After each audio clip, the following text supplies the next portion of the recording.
Hi everybody, welcome to a new episode of Best of British Blackwell. I've been away for quite a bit now, had a bit of holiday time with the family, but I'm back now, I'm ready to start cooking again. Today I've got a real special recipe for you that's kind of made using something that I've had in and around the fridge and the freezer for quite a little while. So why don't you come over and have a look and we'll make a start. And here we go. Check this bad boy out. Now I have absolutely no doubt that you guys will remember that this Christmas just gone, we were placed back into lockdown again, and all of the kind of plans we had for a big family Christmas and a big family turkey went out of the window. So I've had this bad boy sitting in my freezer since Christmas, and I've been kind of racking my brains as to what to do with it, and even dabbled with the idea of keeping it until this Christmas. But I saw a few videos online, seen some other friends and other cooks have a go at this kind of recipe, so I thought I would smoke this piece of turkey. Now this isn't a standard piece of turkey, this is the boneless turkey crown. It's the full breast of a really large turkey. This is about 4.5 kilos. So this is gonna really take some cooking. And I'm just gonna simply smoke it in my Kamado Joe. But before I do that, I have to season this up. And a big robust flavour like this needs plenty of seasoning, plenty of rub, and let me show you what I'm going to be using. So as well as my standard salt and pepper, I'm going to be using the Angus and Oink Pastrami New York Heavy. Now I'm not going to be trying to make turkey pastrami out of this, but I do love the flavour, that really kind of strong, heavy, peppery flavour that comes with the Angus and Oink pastrami rub. So I'm going to be using a bit of that. And then because this is turkey and it works really well with some sweetness, I'm going to be using the Heath Riles Peach rub as well. And then I'm also going to be adding a little bit of brown sugar on there. And once we've started the cooking process, a couple of hours before we finish, I'm going to be glazing this up with some barbecue sauce. So let me get down to rubbing this up.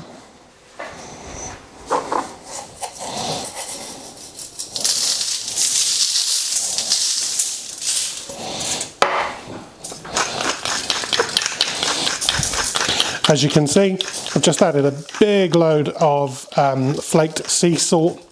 I'm now adding lots and lots and lots of pepper. I've decided to just season this up on the tin foil that I'm going to be using to wrap this up in. We're not going to be cooking it in the tin foil. We're going to be letting this rub and marinade sit on the turkey in the fridge overnight inside this tin foil. This is going to go straight onto the Kamado. It's very important to season both sides. As you can see there, this is a huge chunk of meat. It's going to take quite a lot of cooking.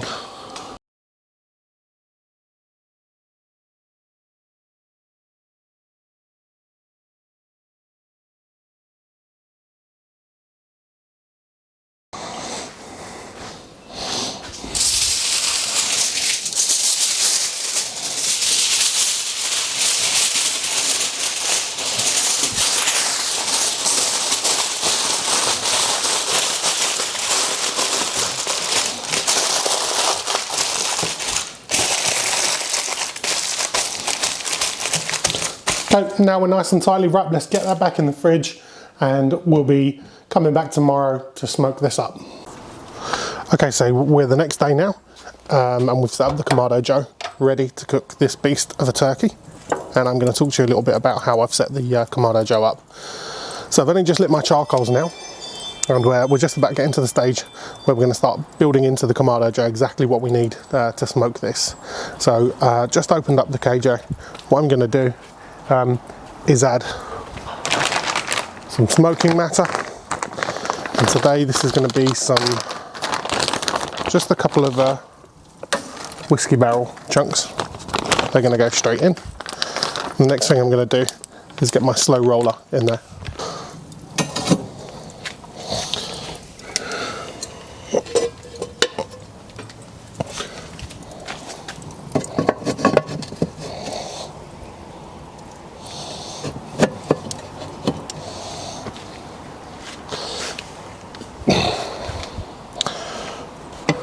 Now I get my grate rack, that's going to go on there.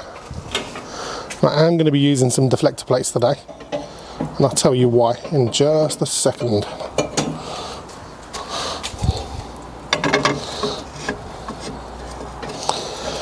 So lots of people would question why I'm using deflector plates in the Kamado Joe when I've got the slow roller on. And for me, really the answer is simple. It's just to keep things as clean and tidy as possible. When you're smoking something like a turkey, what you want to do really is, there's going to be some juices, there's going to be all kinds of stuff. And although my KJ is not in the best condition, it's very well used at the moment. What I do want to still be able to do is keep these deflector plates as clean and tidy as possible.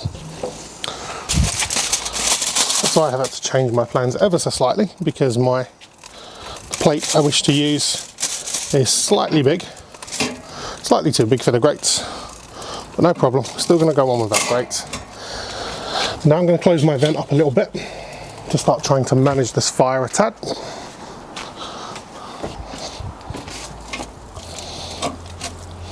There we go, lovely.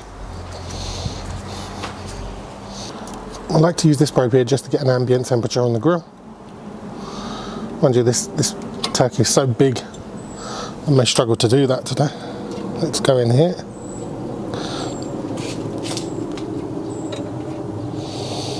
There's one.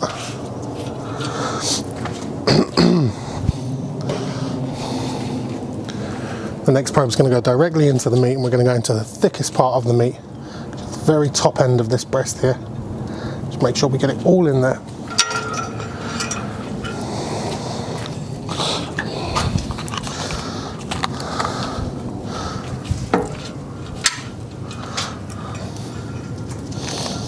Now we're ready to plug in and go.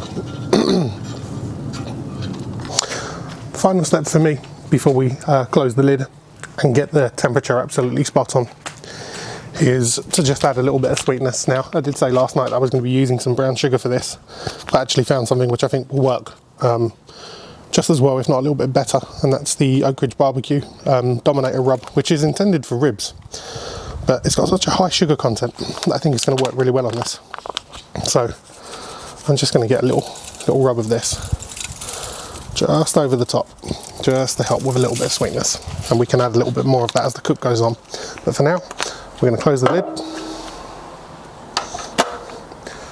close the top vent, adjust the vent, and just keep a very close eye on temperature for now until we reach about 125, 140, something like that in centigrade, which is going to be about 225, 250 in Fahrenheit. Okay, so we are about 3 hours into this cook now. I've kept the temperature pretty much solid at around about 225 degrees Fahrenheit, which is about 125 in centigrade. And look at what we've got here. One thing I did do off camera was I applied a little bit of barbecue glaze just to the outside of the flesh here, just to keep it nice and moist, almost to just provide a little bit of a moisture barrier on there to make sure we're not drying out too much. My temperature probes are saying at the moment that the grill is reading about 174 because I've got the lid open, but the internal temperature of the turkey here is about 126 degrees Fahrenheit. I'm going to be aiming for about 174. So we're a little bit shy of it being ready. I'd say another couple of hours and I reckon we're going to be there, unless I come up against some sort of major stall here. But it's all about just keeping an eye on the temperature, and we'll see how we go. Okay, so here we go. Another couple of hours into the cook. As you can see, we're developing a lovely bark on the outside of this turkey, and the internal temperature is reading about 140 degrees Fahrenheit. We're aiming for 174 degrees Fahrenheit. I'll put the conversions in Celsius under the bottom of this video here and in the description so you can see. What I want to do is add another coat of glaze on here. We've got a barbecue glaze on here already, and I'm using another rib glaze here, which is the Kosmos Q Peach and Jalepeno. Again, as I said before, you know, don't worry about mixing the glazes up. It doesn't matter that this is specifically for ribs. I think that the peach and jalapeno is going to work really, really nicely with turkey, especially because we've got that Heath Riles Peach rub on here as well. So I'm going to give this a nice, good, liberal coat of this glaze. Another reason for the tin foil underneath is to catch the excess. Quite hard to clean off of the Kamado Joe if you get this very sugary glaze all over it. Just going to apply a nice liberal amount of this on here. And we're going to let this get up to temperature. Like I said, 174 Fahrenheit is what we're aiming for. Okay, so I'm sorry if the view isn't really good. We're directly kind of into the sun with this. But we're about 7 hours into this smoke now, and I think we're ready to take this turkey off. We're probing an internal temperature in centigrade of about 70, which is starting to get on for 165 degrees Fahrenheit, as you can see there by the probe. Now that is going to continue cooking just a little bit, so we don't want it to dry out. So I'm now going to pull this, take this to one side inside, let it cool a little bit, then we're going to get ready to carve this up and see what it looks like inside. Okay, so this turkey was smoked for about 7 hours. And it's now been resting for about an hour. As you can see, we've got a beautiful glaze on it. I wouldn't say that the skin's gone too crunchy. That's not really what we were aiming for. We were aiming for a nice, beautiful, moist inside, which that glaze would have helped provide. So let's start carving this up and see what type of meat we've got on the inside here. Nice first cut there. Oh, the skin's a bit crispy on the bottom. That's nice, like that. And let's get a nice big cut here. Yeah, it has gone quite crunchy on the bottom, the skin, obviously because that's not been, not had any of the glaze on it. But what I'm really impressed with at this stage is just how beautiful and moist this is. Let's have a good look at this piece here.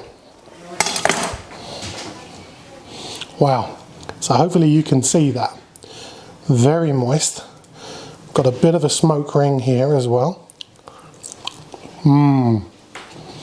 Wow. So there we have it, look.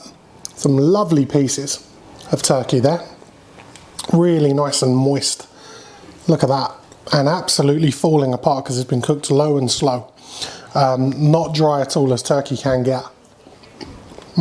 That's a beautiful, rich, sweet, smoky flavour as well. It's come out absolutely lovely. So I hope you enjoyed the video, and stay tuned for more content. Please don't forget to like and subscribe by pressing the button below, and I'll see you again soon. Bye bye.